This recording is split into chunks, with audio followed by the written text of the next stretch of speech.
biscuit. Sorry, it's not. So before we go into anything else, right? So it'll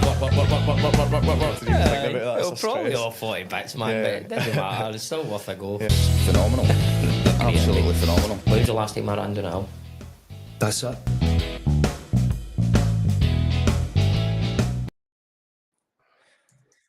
We shall go again, Steve, and see if it works this time. All right, let's give it a go. Yeah, so Andrew's sitting there, checking if it's working. And if it's not working, we're just going to keep going. If it's on YouTube, we'll just keep going. Are you in the business of reliability by any chance? Yeah. Tell Andrew that. I'm only pulling your leg. I got that off of somebody before that. I thought you were a reliability business and you're unreliable with your tech. Oh, it's not my tech, it's Restream's tech. I'll have you know. But if it's not on LinkedIn, we'll carry on. We'll do it on YouTube, and then you can take the YouTube link and just put it into LinkedIn, can't you? Yeah. Ta-da! Perfect. See, that's why I'm a solutions provider. Right there. So Andrew, if it doesn't come on LinkedIn, can you just put a message out on LinkedIn saying, for some reason LinkedIn's not letting the show play, we're just doing it live on YouTube and we'll put the link in here later. Right, but we'll just keep going. Right, anyway, let's do it, Steve. Right, never mind technology. If nothing else, we'll just sit here, have a blather, and we'll make something happen. Sounds good, mate. Yeah. So Birmingham this year, you're hoping to get over 500 people, which I am confident you will get, because the feedback from the last one was absolutely tremendous. Obviously, Kane was at the last one. I couldn't make it, unfortunately, as you know, and it was either make mainstream or be single. So you made a good decision. I did. She's just started talking to me, and that was in October. But yeah, so I couldn't make it, but Kane said it was absolutely unbelievable. He says it was brilliant. He loved it. And then I've had feedback from quite a few companies that were at it as well. The likes of, I know that I think it was guys for Ithaca were maybe at it, and Ithaca were there.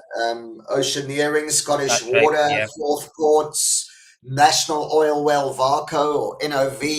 There were a bunch, BP. There were a bunch of Scottish businesses that crossed the border for mainstream. That's asking a lot. That is asking a lot for us Scots to actually go over Hadrian's Wall to go down to an event. So you're doing well getting all those guys down there.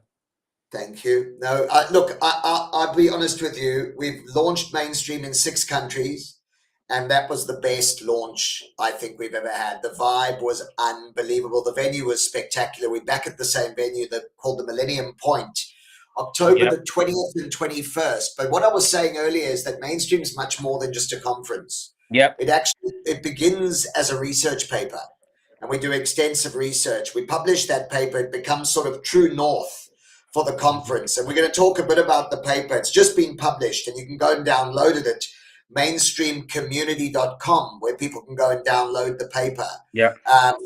Because it's well worth a read, and there's no, take it, read it. It's 52 pages. It's called The State of Maintenance and Reliability in the UK. And it's a study on interview of 370 maintenance reliability leaders. So it really is a very cool body of work. And then from that, we forge a steering committee. All of them senior maintenance leaders in industry, all customers. And we've got Scottish Water and we've got Fourth Ports on the steering committee, incidentally. And then we start hunting for our storytellers. And we've just released 2 days ago the first 15 speakers. They're up on the website. And there's some pretty cool stories. So I can tell you a bit about that too. But mainstream's also got a whole community of partners there in an expo. But the one thing I did want to tell you about before we get into the research is one of the things we do as we lead up to the event is we run chapter meetings in different cities. And we're actually coming to Glasgow to do a chapter meeting on the 6th of July. So if you're based in Scotland and you want to come and hang out with other maintenance and reliability professionals, I'm shouting the beers and the nibbles. So you just need to stop at that bit, right? So now everybody knows that you're paying for beers, they'll be there. Dead easy, right? Scottish people like two things in life: free stuff and beers. Right? Mate, I'm shouting free beers, and I'll tell you where. Do you want to know where? Yes, please. Well, there's a place in Merchant City in Glasgow called Committee Room 9. Committee Room 9. We're going to meet at 5:30 on the 6th of July. You just have to RSVP, and I'm sure you'll put some link out later to people if they want to join us. And you're going to be there as well, Jamie. Freebie, beer. I'm Scottish. Of course I will be. Sounds reasonable. Yeah, no, obviously, Kane and I obviously did the one in Aberdeen the last time, and some great conversations took place. And this is what I like about mainstream, and this is what I tell everybody: it's not a sales thing. It's not for people to sell stuff to each other. It's not anything like that. It's to share experience, knowledge, and it's basically like a sharing community, I would call it, where everybody's there and going, "Oh, I've had this challenge. Oh, so have I, and this is what I've done, or I've currently got this challenge."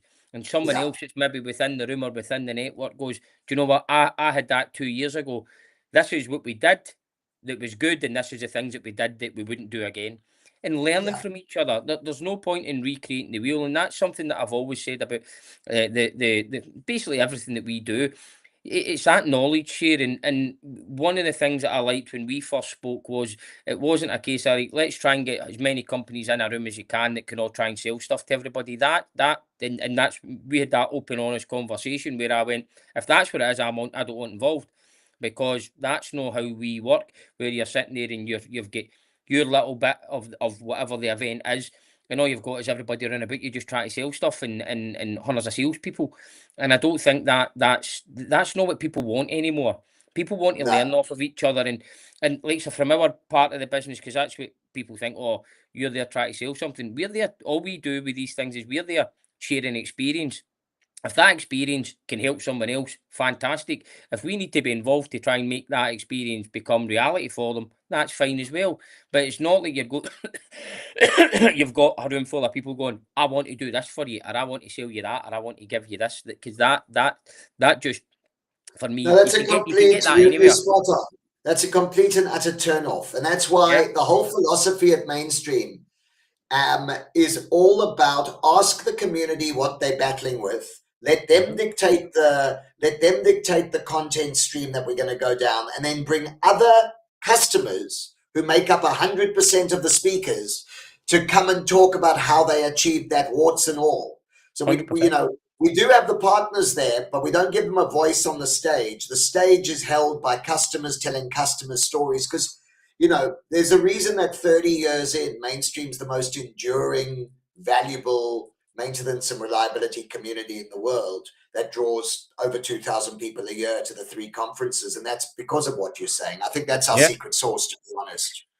I completely agree. I completely agree. As I say, that, I mean, obviously, yes, we're obviously part of the supply chain, but we're also a buyer of things. So like, we use technologies, we use systems, we use all that kind of stuff. I can't be bothered with anybody selling me anything anymore. I've just got no time for it. We will try things, and if it works, then we'll tell people about it and all that kind of stuff. But it's the whole world's changed where people want to share knowledge rather than just buying a bit. So it's not. I think I agree with you. I think that is the secret sauce. And obviously, what people within that community can do is they can then. There's no needing to sell, because what you've got is somebody that's already been there, done it, been there, seen it, and done it, and know which worked. They can then direct them to where that solution came from, rather than the people in the community all having to go out to the market and ask, "Oh, I'm looking for." Let's just say a vibration sensor, for example. I'm out to the market looking for a vibration sensor. You talk to that community and they say, right, we've used all of these, and that one was the best. They go and speak to that company, right? It takes away a lot of that hassle, time, and effort when you're looking for a solution. Yeah, you know, just to your point, and I suppose this is relating to the research and the content. One can easily have a solution sold to you, but the truth is you're not going to improve by just having a sensor, for example, Yep. or you know, any of those tools, whether it's vibration analysis or thermography or whatever else it is. You really need to adopt a reliability mindset, not just do 100%. reliability things.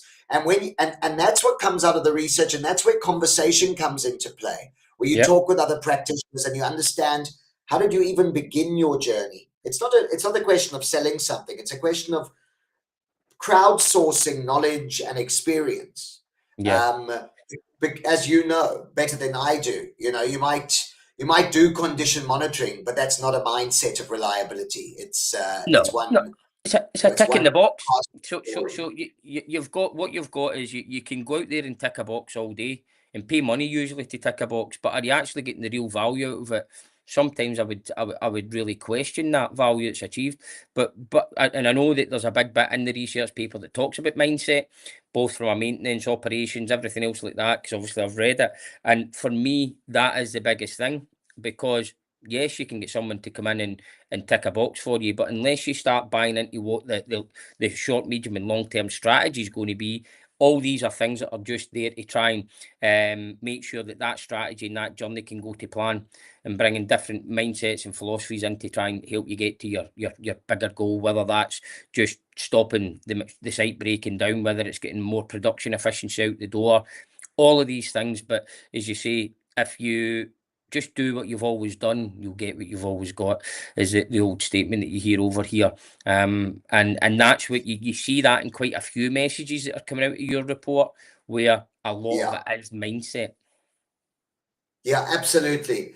You know, there's some radical statistics. I've got the report here, and there's this page of like just statistics that are so interesting. But one of them is that 71. While we're talking about reliability, I was so struck by this. 71% of UK maintenance organisations don't have a dedicated reliability engineering function. Yeah, Um, I'm actually yeah, I surprised. found that I'm surprised it's as high as 29%. That 29. So oh really. yeah. I am surprised, and I Yeah, think that is down to obviously a load of the conversations and questions that have probably been getting asked are maybe of kind of larger organisations. But when you look at a lot of the like manufacturing businesses and stuff like this, some of the kind of maybe small to medium enterprises, I would say the figure is probably closer to 90% don't have it. yeah, and many of those that do have their reliability engineers probably spending most of their time responding to failures rather than Hmm. analyzing patterns and driving preventative strategies, which takes us to what I thought was the report's sort of primary finding around the reactive culture and how to break it, Yeah, which yeah. is so prevalent. But that's probably true as well, isn't it? Even the 29% that do have reliability engineers, they're possibly not focusing on, you know, they're not looking through the windshield, they're looking in the rearview mirror. Most of the time, if not, I would say 80% of the time they are, if not more than that. But if you look at most reliability engineers that are working for companies at the moment, they're looking at mean time between failures, they're looking at FAMICA types things, they're looking at all these kind of stuff. But there's not a right, okay, how do we gather, manage, monitor data to make sure that things are not going to break? So it's as you say, it's more of a looking backwards. Because we get it quite a lot where we've got clients that say we're going to bring a reliability engineer into the business. Brilliant, Yeah, because then we've got a point of contact that we can help. But what our business felt at the beginning is they're bringing a reliability engineer in. That means they're going to get rid of us. They're not going to get rid of us.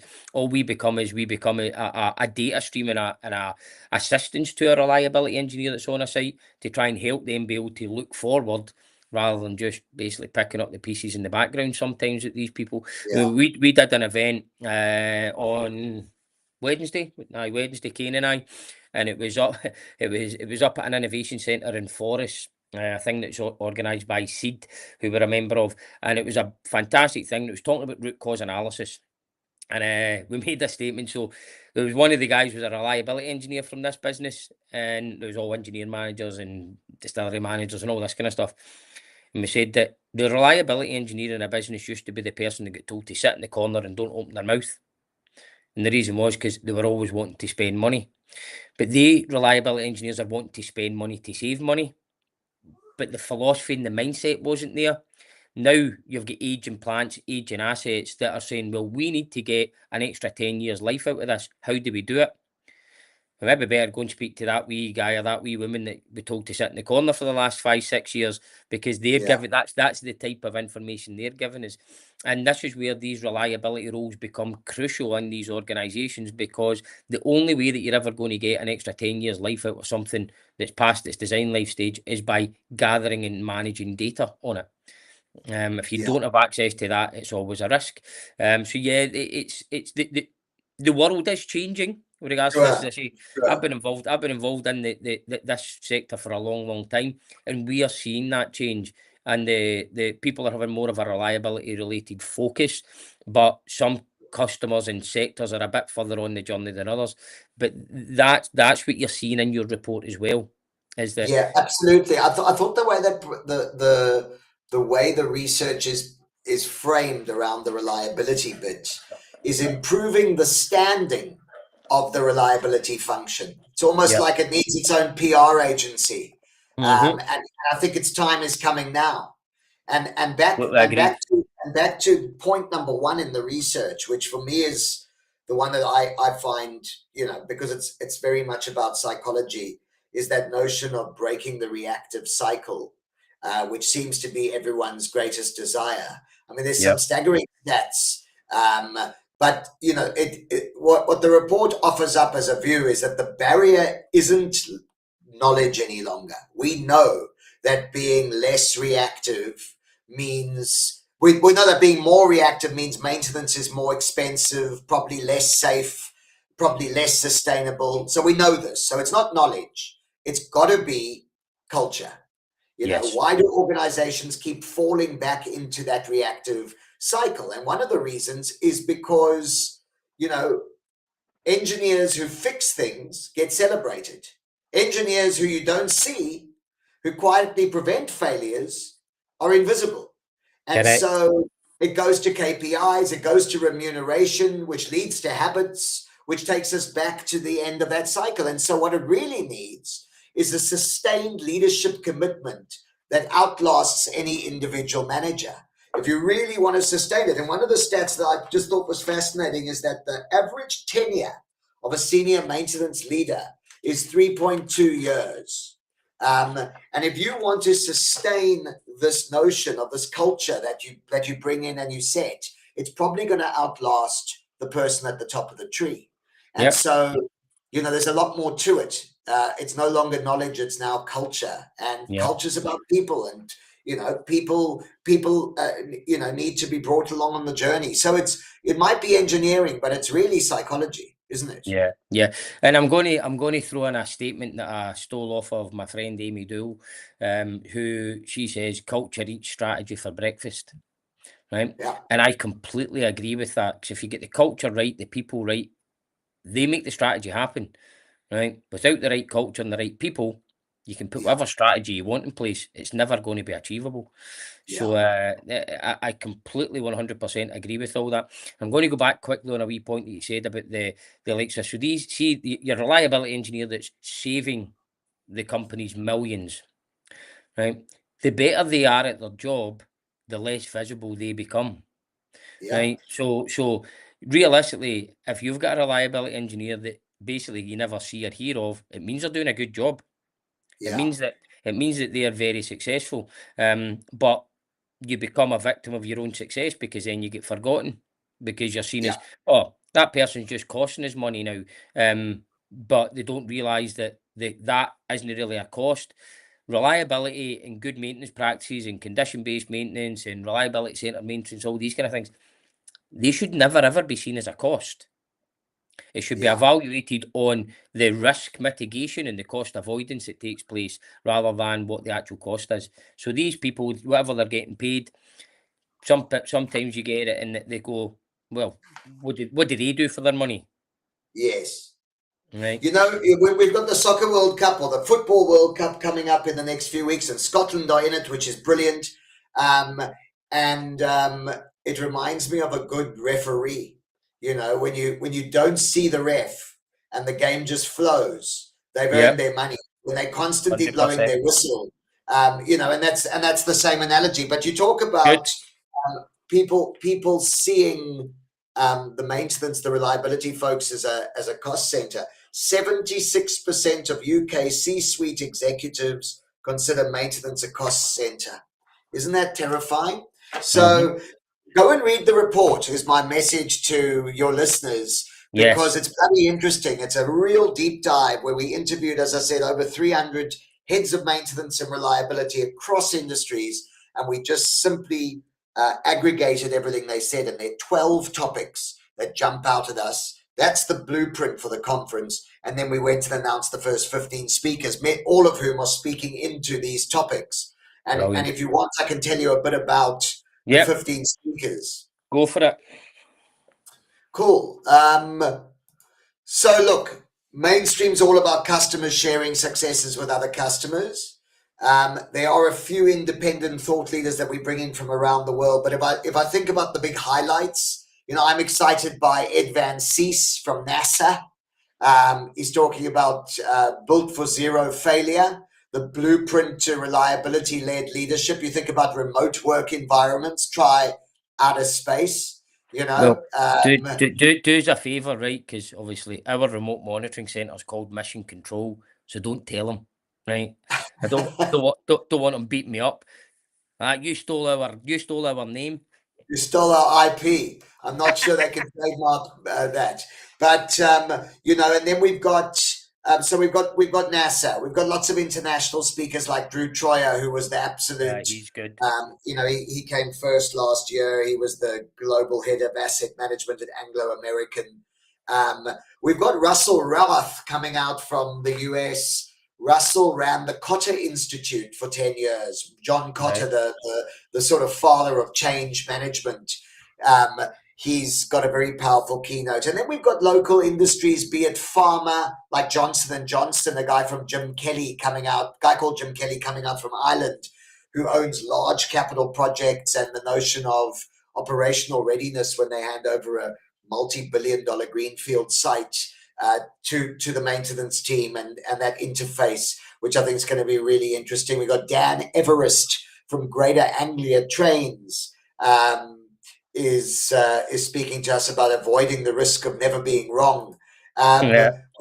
We got Cargill Food, we got Eli Lilly, we got United Utilities, we've got Manchester Airport Group. So there's just there's tons of content, practitioner to practitioner, but all married to the research paper. And I think that's the real highlight here, is go and read the paper and then jump on to mainstreamcommunity.com and go look at the speakers that have been announced. But come and join us in October in Birmingham. It's Mainstream's the most enduring and largest maintenance and reliability leadership conference in the world, year 2 in the UK.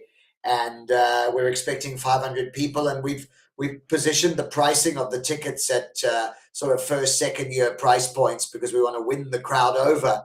You know, in Australia, the tickets are 8 times more expensive, but we've been here for 30 years. So now's the time to come and see what it's about, dip your toe, you know? Yeah. No, for me, as I say, the things you're talking about are at the conference and within the report are hugely topical across all industry sectors right now.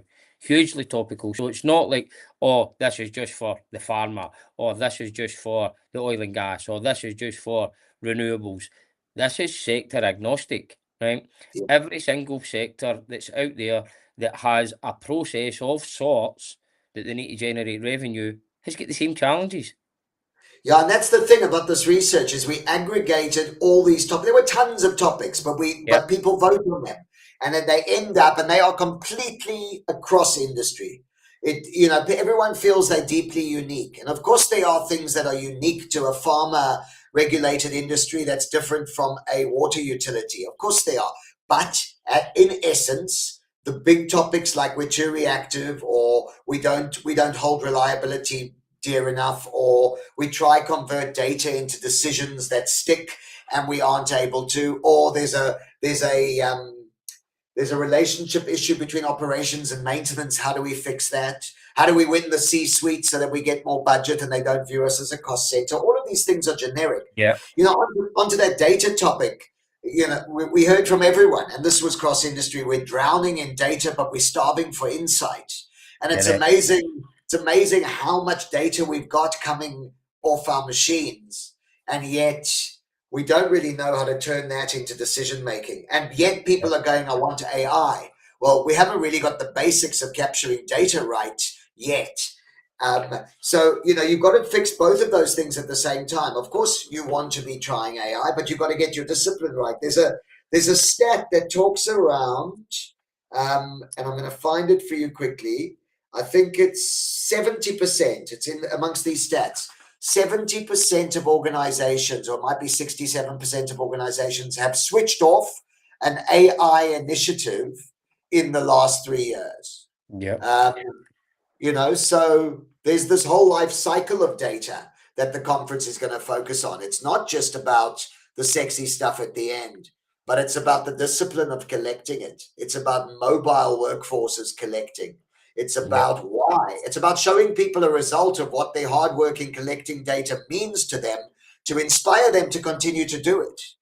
Yeah, and that's that again, another massive message is that you evolution is always something that's going to continue all the time. You're then looking at, obviously, in the worlds that we're talking about just now, you're looking at Industry 4.0 and that we're talking about, and these industrial revolutions. So Industry 5.0 is coming quicker than anybody ever thought it was going to come, right?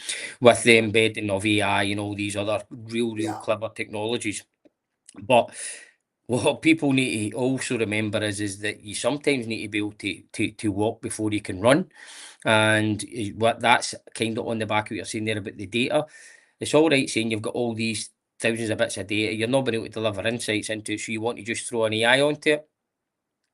Who's teaching the AI of what you actually want and need? Somebody needs to teach it. I'll go back to the thing I always say. AI to me is like a child. So it's a child. So if you teach that child the right manners, what's right from wrong, how to act, how to be responsible, teach all those real good fundamentals as it's a child, it turns into a respectable young adult. You don't do all of those things when the child's young, it turns into a delinquent. And that's what's happening in some businesses where their AI is probably the answer for a lot of their challenges. But it's using it as a business enabler and making sure you train it and you test it properly before you're trying to implement it. Because the worry I've got is there's some businesses out there that are going to do this and end up too far down the line, and the going back is going to be more challenging than any efficiencies that it gains. Yeah. No, I hear you, but I'll go even a further step back, and that's to the human element. You know, before the what, there's the winning the hearts and minds. And so one of the topics that came out in the research was the notion of building change management capability within your maintenance team. There's so much change. It's a distinct obstacle. And we know that failure around change and the sustaining of improvements are not a technical challenge.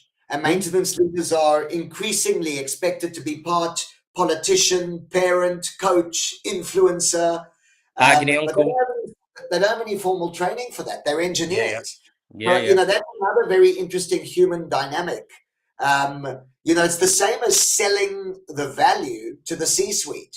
You know, they have to be part salesmen. They really have to speak the language of commerce, and yet they go in and they speak the language of reliability very often and can't work out how they never got resources allocated to them and why they have to do more with less and why they have to get rid of some headcount. So all of these topics, one, are cross industry, but two, are fully sort of integrated as topics. They all blend, don't they? Yeah. And one of the things you kind of spoke about there, which I think is is phenomenal. So we work with a lot of manufacturing sectors, and you've got lean and continuous improvement. You've got all these fantastic kind of yellow belt, black belt projects going on and everything else like that. But that's all about the production process. See, if you did that within your maintenance, reliability and engineering strategy, what a difference you could get, because you're talking about the change management, but that's all it is. It's a change management process in your maintenance strategies, and how you can then look for improvements and get rid of waste and all of these kind of things in the way that you currently do things. We're working with someone at the moment, and basically PMs are becoming a thing of the past, because why would you go and do something that doesn't need done? Use the data to support your decision making and when a task needs to take place. And the way that we describe that is, people don't just take their car into the garage every 3 months just to get it looked at. You take your car into the garage when there's a light comes on or there's a noise. So why would you do different with industrial equipment? So we're doing all these preventive maintenance tasks, right? So why not do it as a condition-based maintenance? So you only touch it when you touch it. Only touch it when it needs touched, rather than introducing risk when it may not need it. So we've seen it. We've seen it lots and lots, where you've got 30 PMs that come out your system. So your maintenance team's away doing the 30 PMs. 28 of those PMs didn't actually need done, but there's about 5 or 6 machines to your left here that are not on this month's schedule that all need attention. They don't get attention until their turn comes round, and then by the time that happens, what you've got is there's now a major problem there. Whereas if you were doing it based on the data, sometimes data that's already available to these companies, back to what you said there about the data part of things, they've got that data there, but they're either, 1, not get the people to look at it, 2, the skills to look at it, or 3, in a format that can deliver them the insights that they're wanting to do. So if they can get that data to support their maintenance strategy, the value add is massive. But it just does that, back to the mindset, but it just doesn't seem to get the same kind of continuous improvement stroke lean approach that other parts of the process may get. No, you're 100% right. And then, you think about other topics that really came out in this research, like, for example, so there's these pretty sort of like esoteric human change, leadership, culture topics that we've been talking about. But then there's also like a real focus on planning and scheduling and backlog management and work management fundamentals, which people believe are eroding in their organizations. These fundamentals are eroding as our workforce ages, and people who've been on the tools for much longer are leaving the business, and we aren't capturing the knowledge in their heads. There's this erosion. So mainstream's a very vast thing, and it's very hard to do a research project and then build a conference around 1 million topics. But when you aggregate it all, we've got 12 things we're chasing, and if we can tell 2 or 3 different stories on each, told through the mouthpiece of someone who's doing it and winning, then the audience can come along and go, wow, that's an incredible idea. I haven't thought about it that way. And then you go into what we call speaker's corner after the presenters presented, and you go and quiz them, and then you really dig in. And there's, the other thing at the conference is there's 2 evening events, which are drinks gigs with food and live music. And so it's a real vibe, but that's another chance to network and get to know the people. So I suppose I hope I'm giving a sort of flavor of mainstream's all about, from a content perspective, from a festival perspective, and from a value perspective. And again, it's the 20th and 21st of October in Birmingham. Tickets have gone on sale this last week. We've just announced the first 15 speakers. But before you come to mainstream, if you're based anywhere near Glasgow, you should come to Merchant City on the 6th of July. And let's get together a group of 20 or 30 or 40 maintenance folk, and let's have a discussion about this research, because that's what that conversation's about over a few drinks. And I'd say that one that we did in Aberdeen, I thought it was really, really valuable. And again, we're then taking the stuff that's from in the paper and bringing it into the local people that are at that event's world. Right, so this is the topics that have come out as the top 12.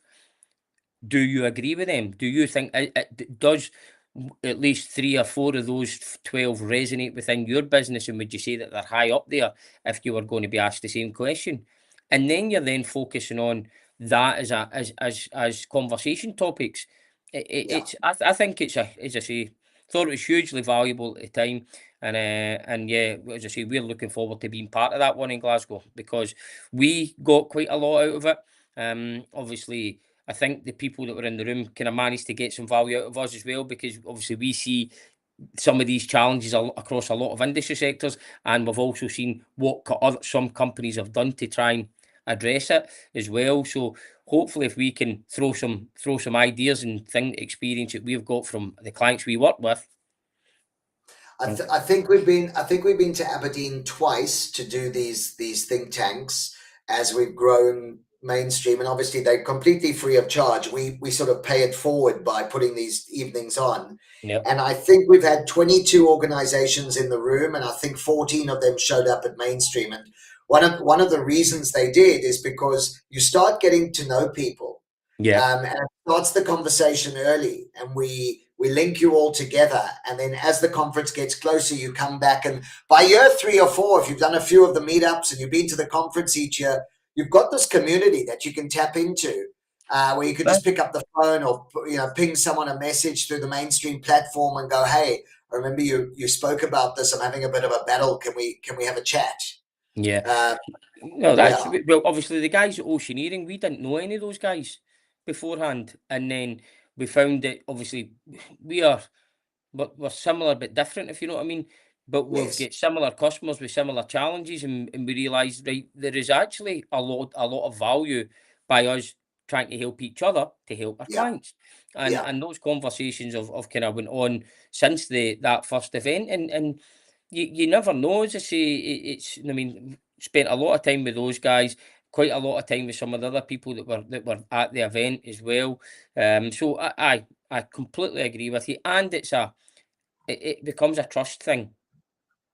Right. So you know you've got somebody that you can call.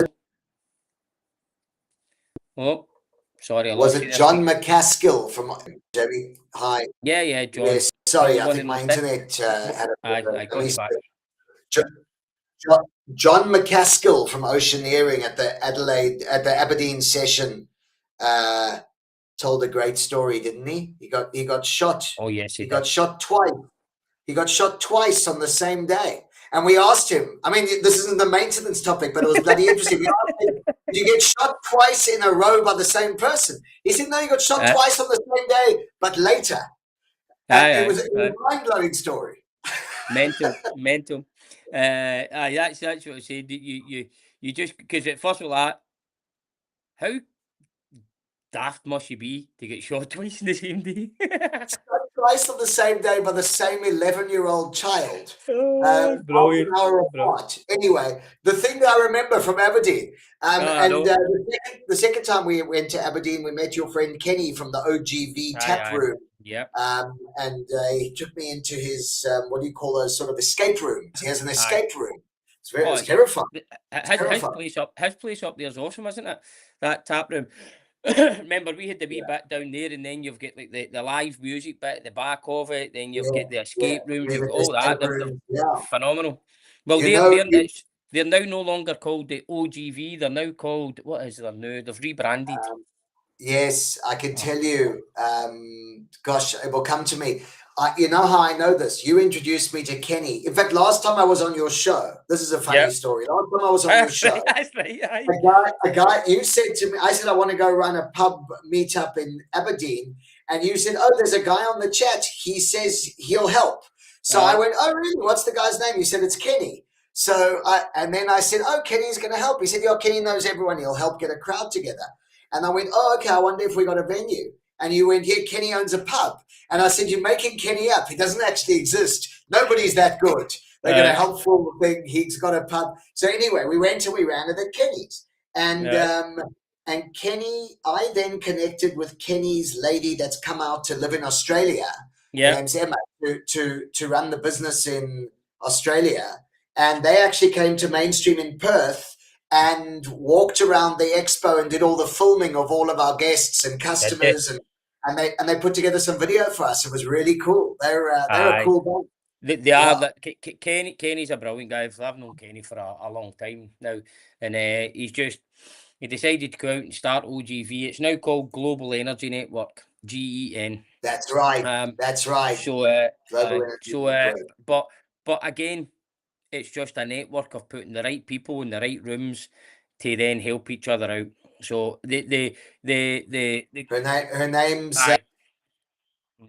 Yeah. So global energy networks and mainstream are quite similar, because it's all about putting the right people in the right room at the right time. yeah.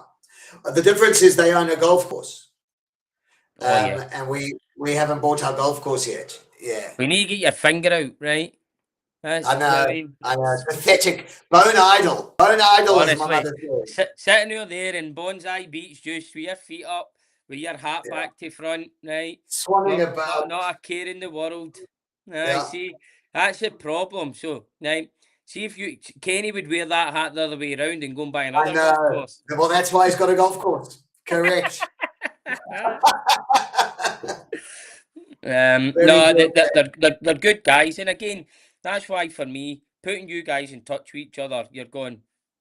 That's a connection that can work, a connection that both parties can get value out of, and that's what this show's all about. As I said to you before, this show's all about letting our network stroke community that we've kind of created hear about people that we think can help them in their business, their life, their personal whatever situation. But, on the subject of networks and connecting people, there's on the mainstreamcommunity.com website, besides going to look at the Birmingham conference and whatever, the research papers, there's a thing called the network.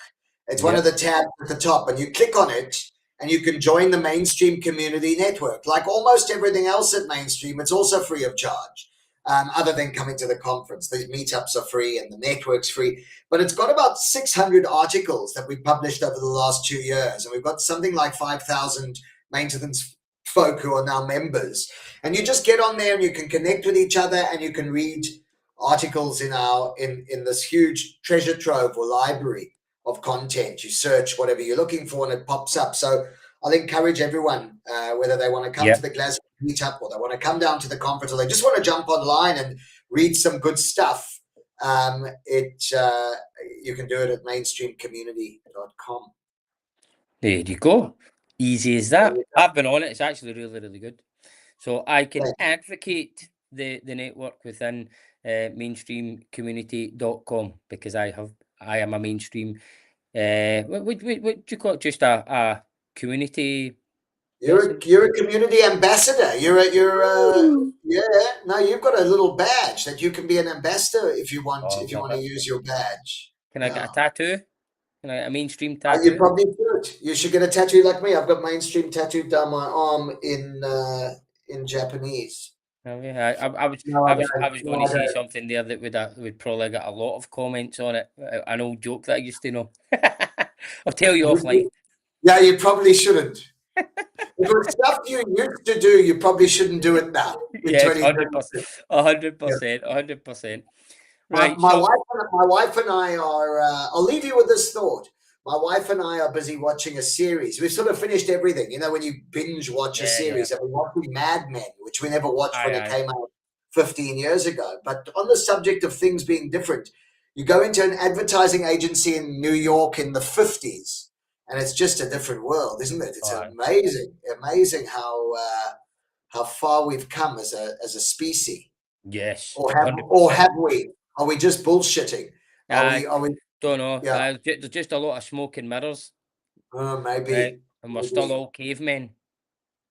Maybe, because I don't think there was a sober one amongst them by lunchtime in any episode. Aye. But listen, I'm going to completely grass in the politicians within the UK. So I was down at Westminster doing a kind of round table exercise. But Keir hadn't called to ask for your opinion. No, but he got it anyway. Okay. And you're down there, and obviously you used to hear about it all the time. Yeah, it's the politician world. They're all drunk and blah blah blah blah blah. Right? Still happens. I walked into a pub and it was just full of politicians, all absolutely steaming. Middle of the day, Sorry. middle of the day, or at night. I think I originally got in there about 6 o'clock. Okay. And yes, and so we had some good fun with some politicians, talking to them about all their views and comments in the world. It was me and a big chap, and also went down there for the Ayrshire Chamber of Commerce, and it was like little and large. He's about 6'6", and obviously you know what height I am. So we were like the total comedy act down there. Scottish people trying to speak to these posh politicians about Right. their views in the world while they're absolutely hammered. It was great fun.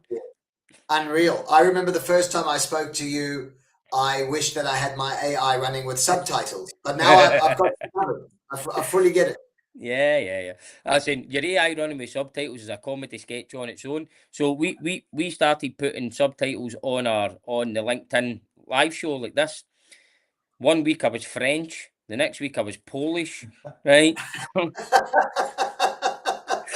Honestly, yeah, I was getting people that watch the show phoning me up like that.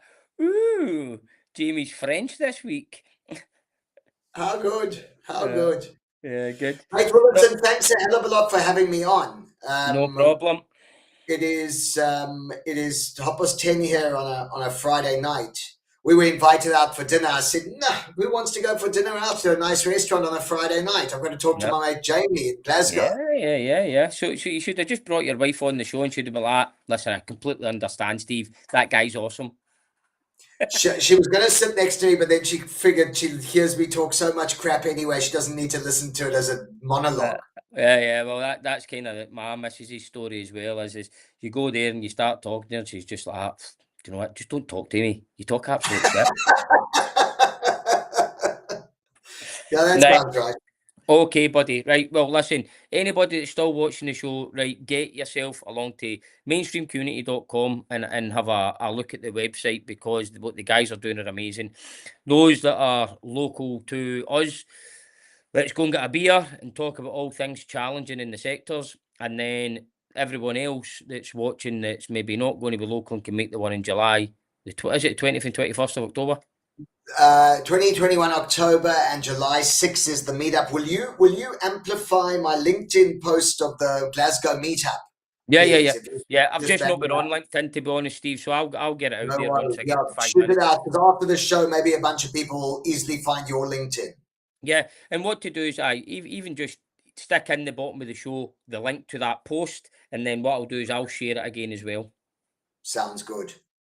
I don't think we'll have a problem getting a room full of people that's getting free beer, right? In the middle of Glasgow. I'm excited. I've never spent time in Glasgow, so it's a good city. You'll like it. You'll like it. You'll fit right in.